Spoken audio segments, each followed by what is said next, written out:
कथा आहे वैजयंतीमालेची। भौमासूर राक्षसाच्या वधानंतर त्याच्या पत्नीने श्रीकृष्णाला वैजयंतीमाला व इतर दिव्य वस्तू अर्पण केल्या। त्या वैजयंतीमालेच्या उत्पत्तीची ही कथा। पूर्वी विष्णूच्या दाराशी जय आणि विजय असे सख्खे भाऊ दाखल होते। त्यांचा पिता सुशील हा नावाप्रमाणे सदाचारी व विष्णुभक्त होता। रोज त्याच्या घरात नैवेद्य विष्णुलोकी जात असे। जय व विजय याच्या पत्नी उत्कृष्ट स्वयंपाक करून दोघींपैकी एक तो नैवेद्य सुशीलजवळ आणून ठेवी। नैवेद्य समर्पण केल्यावर ते ताट आपोआप विष्णुलोकी जात असे। असे कित्येक वर्ष चालले होते। पण एकदा विजयची पत्नी जयंती हिने नैवेद्य दाखवण्यापूर्वी भाजीची चव बघितल्याने तो नैवेद्य विष्णुलोकी जाईना। सुशीलला जेव्हा खरी हकीकत कळली तेव्हा रागाच्या भरात त्याने जयंतीला तू शिळा होऊन पडशील असा शाप दिला। राग शांत झाल्यावर तिची दया येऊन श्रीहरीचा हात लागता तुझा उद्धार होईल असा उपशाप दिला।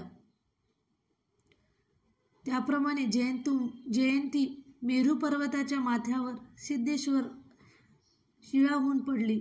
जयंतीच्या विरहाने वेडा होऊन विजयही त्या सरोवरकाठी सूर्याचे अनुष्ठान करीत बसला। एके दिवशी त्याच्यापुढे एक सुंदर असे कमल पुष्प येऊन पडले। ते दिव्य कमल शेषाने सूर्याला अर्पण केलेल्यापैकी होते। त्याला पाहून विजयला जयंतीची जास्त तीव्रतेने आठवण होऊन त्याने ते कमळ त्या शिलारूपी जयंतीस वाहिले। याप्रमाणे सूर्याकडून मिळालेली 108 कमळे त्याने त्या शिळेवर वाहिली। त्या 108 सुवर्ण कमळाची त्याने माला गुंफली। इकडे सर्व देवांच्या आग्रहाखातर भगवान विष्णू शंकराकडे जात असता वाटे सिद्धेश्वरापाशी थांबले। ती सुवर्ण कमळांची माळा त्यांना फारच आवडली व त्यांनी त्या शिळेवरून उचलली। माला उचलताना शिळेस हात लागून जयंती पूर्व स्वरूपात आली। मग विजय व जयंती यांना आशीर्वाद देऊन त्या दोघांचे स्मृतिचिन्ह म्हणून विष्णूने ती माला गळ्यात धारण केली।